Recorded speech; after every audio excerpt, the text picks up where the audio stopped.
Welcome to week 4. I think I've got it straight here. Week 4 of the Pentathon, the 5-week easiest freaking read along you ever had, where we read what Matt from Paperback Junkie likes, which is good pulp fiction. We've done Lovecraft, we've done Robert E. Howard, we've done Edgar Rice Burroughs, not in that order. And this week we just pick something hard-boiled and read that. So I went back and I found what is reputed to be the first hard-boiled short story. This is a short story by Carrol John Daly, the Burton Coombs, false bottom. I wanted like false bottom of the boat. It's for some reason stuck in my head. The false Burton Coombs, which is reputed to be the first hard-boiled story, where you've got the cynical dude who he's not on the side of the law, but he's not a criminal, but he's sort of a kind of a shady character, but he's got a code, and he's got a kind of a cynical attitude towards the dames. This is where you I think from this you develop into noir. Let's not use me as any fountainhead of information. Actually, after I picked this story and I was in the midst of reading it, I'm always behind. I noticed that Matt has actually come out with a video on one of his Pentathon videos is actually got, at least in the title, talking about Carrol John Daly. So I will link to that down below, and we can both look at that together and find out what he has to say. I figure I'd record my video, my reaction to this story, the short story first. I basically found a PDF online somewhere and I've read that. But actually, I read enough of it that I thought, oh, this is actually fun, and I will definitely go on and find other stuff. I think I downloaded a sample for one of his Race Williams books, the snarling something. That's how prepared I am. Snarling something books. I'll write down whatever that is down below. So yeah, this was a 1922 short story, first published in the Black Mask magazine, it's basically a he's an adventurer, he calls himself. He's a kind of a guy for hire. He's not a detective. He's not interested in interested in people's lives or babysitting people. He's just like somebody who does jobs for people that, and the cops don't like him much. The criminals aren't sure about him either, but he's an individual. He's an individual. So he's taken this cruise, and this guy comes up to him and says, "Hey, I'll pay you $100 to spend the night with me in my room," which we'll get back to that later. However, what it turns out is this fellow, he's super nervous because he's afraid that some fellows that he's pissed off for some reason, he's not really upfront with why, he's afraid they're going to kill him. And he's planning, his stated public plan is to go off to his father's hotel in Nantucket and stay there for the summer. But what he wants to do is, hey, unnamed narrator who I don't believe we get his name in this book, in this thing. It's all told in the first person, this kind of tough guy language, first person voice of the narrator saying, "I'd like you to become me. I'd like you to become the false Burton Coombs, and go there, go pretend you're me. You get treated like me, all expenses paid, sort of stuff, and I'll pay you a lot of money to do this for me." Because basically, as the narrator thinks, it's like, yeah, basically you're hoping they'll kill me instead of you, and then you'll be free and clear. Which logic on that, I don't know, but or hopefully maybe maybe the narrator guy will take care of these dudes for you, and that'll be it. And despite it's one of these things of like, that's something where I think I'd like to know more information. Like, is it the mafia that's after you? Because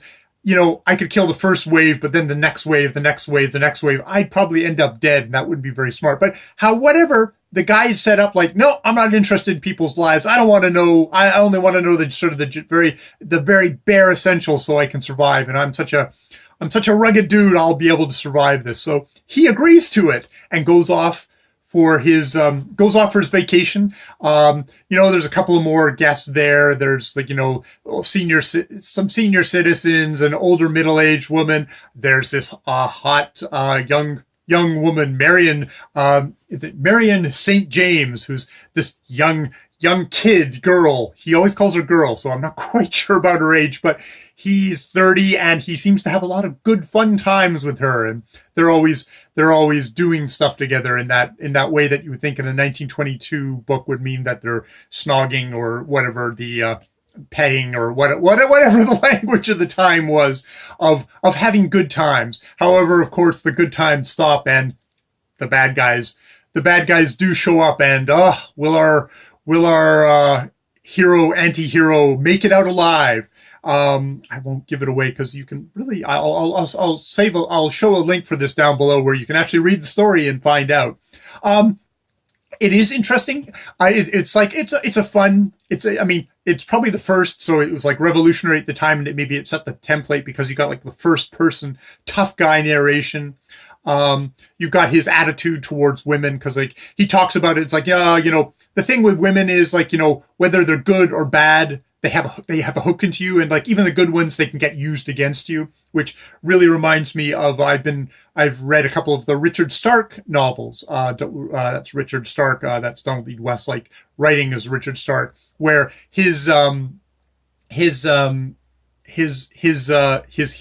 the anti-hero that is very much like, I don't want any connections with people. If you have a connection to a woman, it'll get used against you. And indeed, in some of the stories, indeed, his connections to women that he loved is what is his downfall.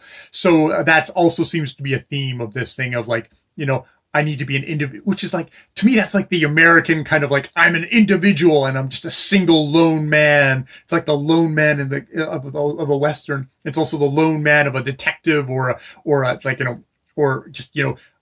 adventurer, a modern adventurer, dude for hire, gun for hire kind of guy that, I'm not going to have any connections, especially the female connections, because like that's somehow going to weaken me, make me vulnerable. And these are books about men not being vulnerable, about them being super capable, about them being tough and them overcoming adventures. And I mean, they get to have great adventures and, daring do's. And there's always like, it's the bad guys. And how is he going to outsmart them, or how is he going to out tough them? It's interesting in it, there's also a thing of masculinity. We have to have the kind of the opposing thing, because there's at some point he says, well, like, I'm not a cake eater, which is, it's slang for being a gay man. So like that, effeminacy, which kind of comes back to me with this story, because I'm not going to talk about, Carrol John Daly in general, but this character having this scenario at the beginning where a guy kind of sidles up to you on a boat and like starts chatting to you and invites you to his room, could get taken as it's a gay pickup scenario.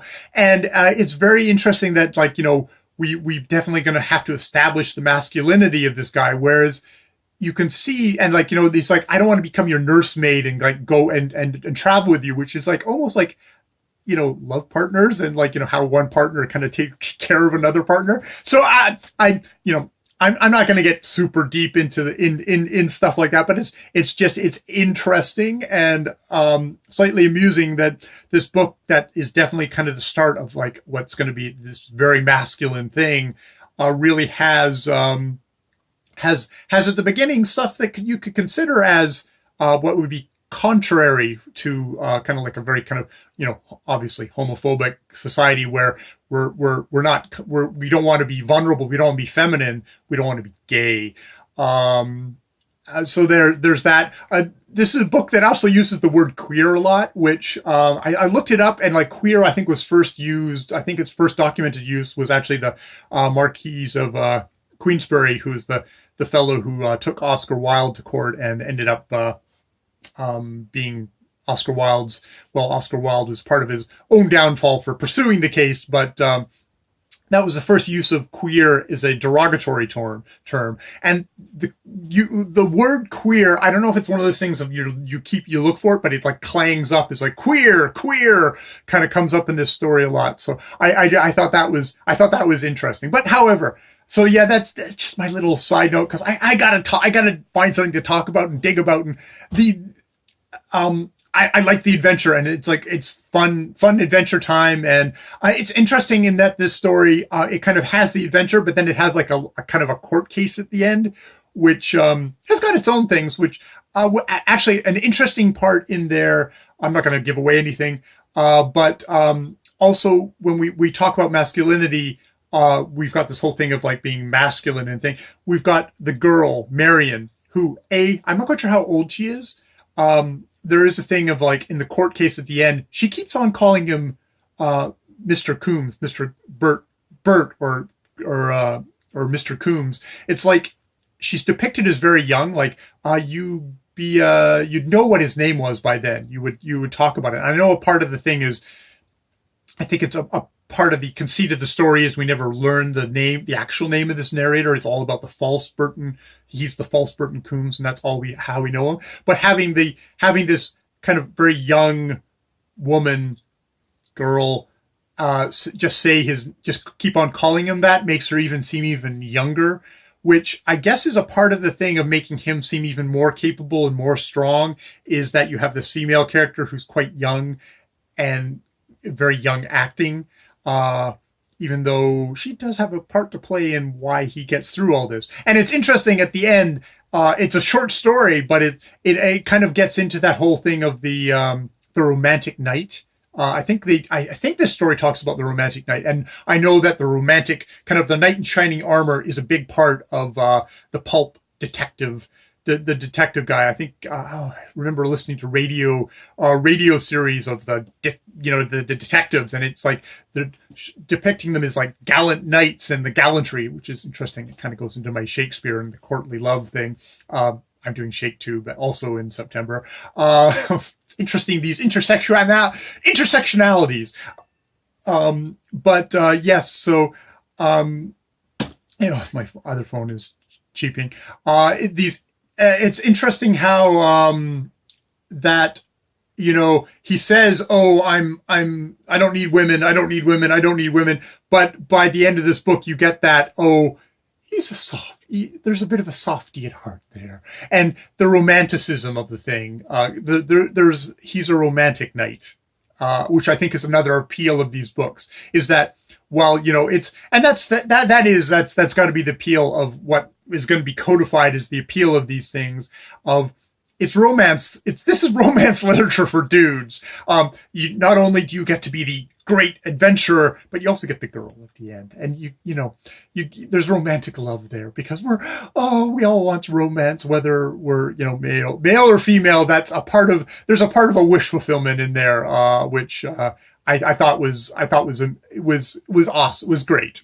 So mixed with misogyny and unequal power things and homophobia and all the other stuff. So yes, that's where I'm at with the false Burton Coombs, the false bottom Combs. I don't know why I keep on getting that. However, yes, thank you, Mark. Thank you, not Mark. Thank you, Matt at Paperback Junkie, for this great the great Pentathon read along. I'm having fun in the pulp world. I think that's really why I got into this. Is like I decided to jump on board your read along. Is that I enjoy this. I enjoy the same stuff you do in this sense. I may pick at it from a different angle and be annoying and all that stuff, but I hope you forgive me and all that. So yes, next week we get to read. You just read a comic book. So I'm gonna go. For a change, instead of digging away at other people's other people's loves, I'll dig away at one of my childhood loves, which was the Fantastic Four. This is a comic I would have read at the time, with its G.I. Joe advertisements at the end. So yeah, this is where I'll sink my teeth into this and go niggle about all this sort of stuff and have fun that way. All right. So I will see you next week. Hopefully actually will be next week, since it's a comic book and it's like, holy crap, it's short. All right. More videos later.